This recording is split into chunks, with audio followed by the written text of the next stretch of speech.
नमस्कार, मी मयुरी आणि आपण पाहत आहात 7 स्टार न्यूज।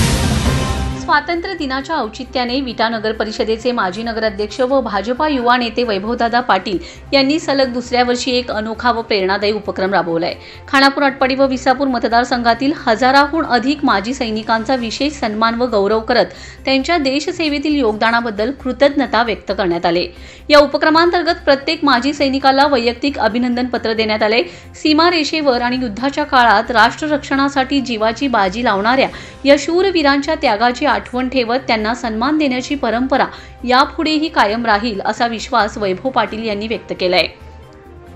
यावेळी बोलताना वैभव पाटील म्हणाले, माजी सैनिक हे राष्ट्राचे खरे हिरो आहेत। त्यांच्या शौर्य, त्याग आणि निष्ठेमुळेच आज आपला देश सुरक्षित आहे। त्यांचा सन्मान करणे ही फक्त आमची जबाबदारी नसून तो आमच्या मनातील देशभक्तीचा सच्चा आविष्कार आहे। हा उपक्रम फक्त सन्मानापुरता मर्यादित न राहता गावोगावी देशभक्तीची भावना दृढ करणारा ठरलाय। माजी सैनिकांनी याबद्दल मनपूर्वक समाधान व अभिमान व्यक्त केलाय। काहींनी तर सांगितले की देशासाठी लढलो, पण गावाकडेही कोणी इतक्या आपुलकीने आठवण काढते, आमचा पराक्रम चित्तात ठेवते, हा एक वेगळाच आनंद आहे।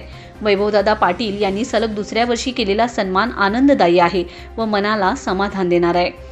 या प्रसंगी मतदारसंघात गावोगावी स्थानिक मान्यवर, सामाजिक कार्यकर्ते, तरुण मंडळी व नागरिक मोठ्या संख्येने उपस्थित होते। संपूर्ण कार्यक्रम देशभक्तीच्या गगनभेदी जयघोषात संपन्न झालाय। Bureau report, 7 star news.